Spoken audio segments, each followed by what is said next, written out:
All right, this is a quick video about depth of field and how we can use the aperture to affect the mood and feel in our final photograph.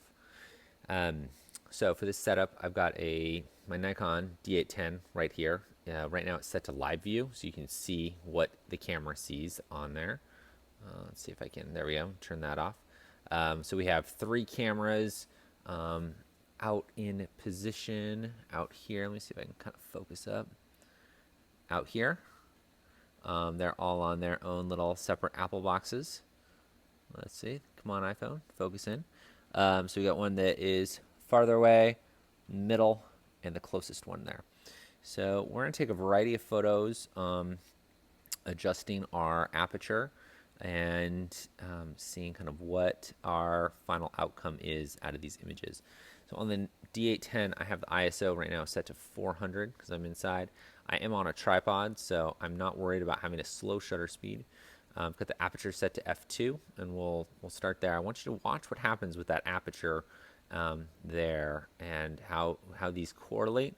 Remember, with this setup, we want all of our images to have the same tonal range to them, so the same amount of black and white or range of highlight to complete darks, okay?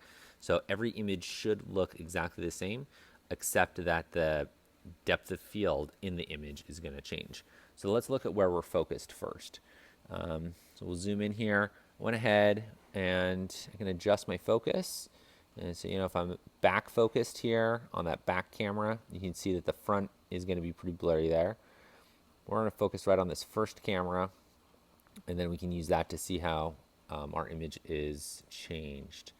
All right, so, and if we just zoom in again, just for fun, if we're focused right there, and this is wide open, you can see already that that camera in the back is going to be out of focus. But let's watch and see kind of what happens. All right. Okay, so our first image here is going to be at f2. I'm going to turn off live view and flip over. All right, so live view's off. We're a 30th of a second at f2.8 right here. So let's make a photo. Pull it up.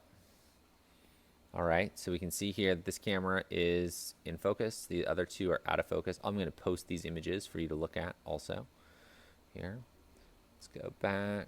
We're just going to make a series. So I'm going to adjust my f-stop, and I am in aperture priority right now. So the A right there represents aperture priority. So as I shift the aperture, so I'm making the aperture a little bit smaller, it is controlling the camera is controlling the shutter speed.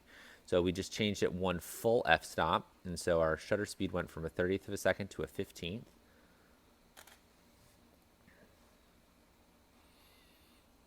I'm going to roll through these a little more quickly. Next one's at f4, 1/8 of a second. 5.6 quarter second. f8, half second. f11, 1 second.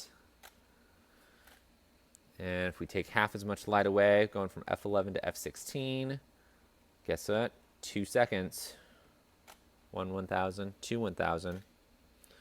All right. So I'm going to tilt this here so you can see it a little bit better. And get this in a little closer here.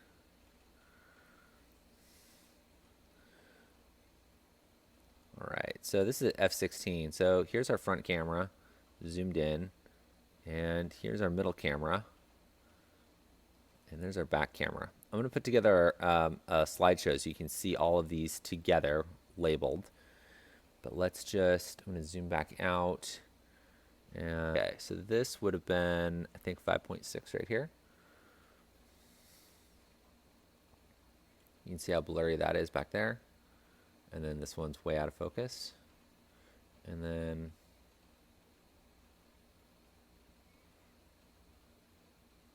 this should be at f2. We got our focus here. You can even see how it falls off quickly there on that camera. Very out of focus, and then super out of focus.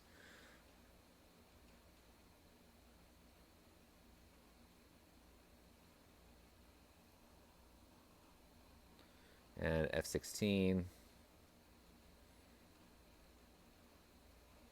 Actually able to hold that Vista is almost in focus back there. All right, so thanks for checking this out. This is with a 50mm Nikon lens. The next video is going to be with a 35 at something wide angle, and then we'll do something extreme telephoto too with this setup.